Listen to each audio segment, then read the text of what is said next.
দ্বিতীয় প্রশ্ন যেটা করা হয়েছে, মুসলমান হয়ে মন্দির পাহারা দেওয়া যাবে কিনা? নখাজা মুসলমান হলে পাহারা দিতে পারিব, ইমানদার হলে পাহারা দিতে পারিব। তো মুসলমান আসবে কি ইমানদার, 72 ব্যাপক মুসলমান কিন্তু ইমানদার না, ঠিক না বেঠিক? মাজার ভাঙো, এখানে বেদাত হয় বলে, আর মন্দির পাহারা দাও সেখানে ইবাদত হয়, তাই না? এগুলো হচ্ছে এক একটা জ্বলন্ত দৃষ্টান্ত। রাসূলের ইজ্জত যাদের অন্তরে নেই, আল্লাহ তাদেরকে দুনিয়াতে আখিরাতে বেইজ্জত করে। তারপরে অনেকে আছে সত্যাকিতে অন্ধ কপাল যাদের মন্দ, তারপরেই তারা গমলায় বুঝে মা আরো মুখ বেরেস্তা বেড়ে জিন্দা হলি, কি হলি জিন্দা হলি কেঁচা বেরাস্তা, তো শতানো ভালো মানুষের হাতে কেঁচা বেরাস্তা রূপ লইয়া বুঝিবে তৌফিক দাও আমিন।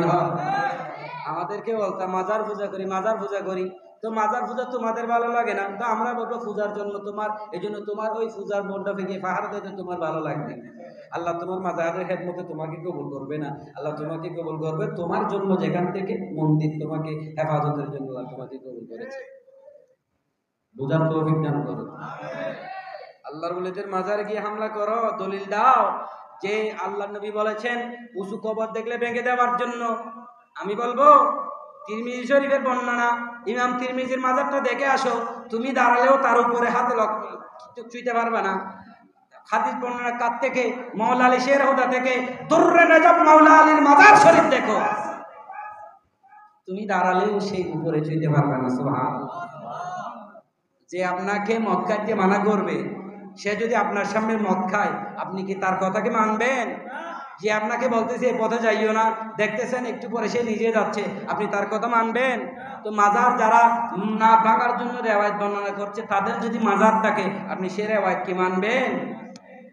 যারা বলে মাজার ভাঙবো, শাহজালাল ইয়ামানির মাজারে হামলা করার আগে, বুরহানুদ্দিন রহমাতুল্লাহ মাজারে হামলা করার আগে, আল্লাহর আউলিয়া কিরামের মাজার হামলা করার আগে যদি তোমরা ওই সিস্তানের জমিনে ইমাম হযরত তিরমিজির মাজারটা ভেঙে আসতে পারো, মাওলা আলী শের হুদার মাজার ভেঙে আসতে পারো, তারপরে বাংলার জমিনে আসিও, যদি তোমাদের লজ্জা থাকে। যদি লজ্জা থাকে, এডাম থাকলে সেখানে দেখায় আসো। আল্লাহর ওলিরা ইন্তেকাল করেছেন, তোমাদেরকে কিছু বলতেছে না, এই জন্য তোমরা যা ইচ্ছে তা করবা। আরেকটা রিওয়ায়াত বলে লাআনা আল্লাহু ওয়া রাসূলুহু, লাআনা রাসূলুল্লাহ সাল্লাল্লাহু আলাইহি ওয়াসাল্লাম আলাল ইহুদি ওয়ান নাসারা, আল্লাহর নবী ইহুদি এবং নাসারাদের উপর লানত দিয়েছে। কেন? ইত্তাহাযু কুবুর আম্বিয়াহিম মাসাজিদা, তারা নবীদের কবরগুলোকে মসজিদ বানাইছে। কি বানাইছে? এই জন্য শুনেন, মসজিদ বানানোর নিয়মটা কেমন? সামনে একটা ছবি রাখতো, ঠিক মাজারের উপরে মসজিদ বানাতো। কি বানাতো? কবরের উপরে মসজিদ বানাতো। তো আমি বলবো আকবরের আন্দা, শুনো,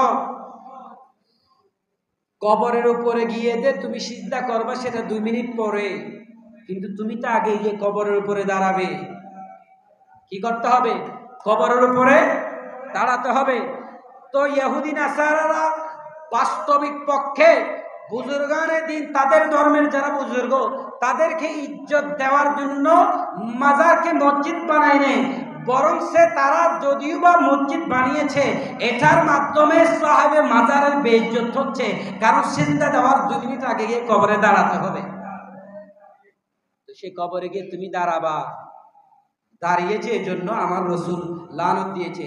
আজকে যারা বাংলার জমিনে সত্যিকার যেগুলো মাজার, বন্ডের কথা বলছি না, সত্যিকার মাজারগুলো ভাঙার জন্য ওই যে কবরের উপরে উঠতেছ, মদিনাতুর রাসূল রোজে আকদাস থেকে তোমাদের জন্য লানত দিচ্ছে।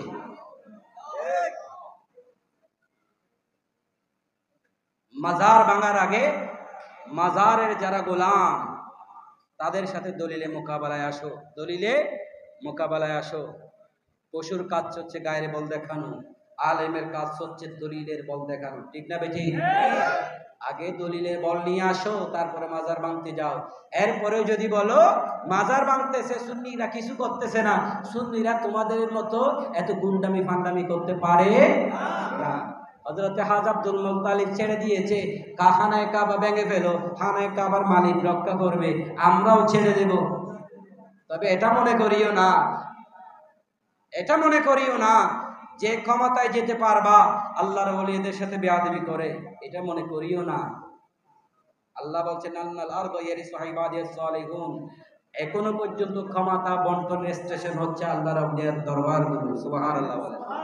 আমরা হয়তো ছেড়ে দেব, আল্লাহ তোমাদেরকে ছেড়ে দেবে, কিন্তু ছাড় দেবে না, ছাড় দেবে না। আল্লাহ বুঝার তৌফিক দান করুন, সকলে বলেন আমিন। এবার মন্দির কেন ভাড়া দিবেন?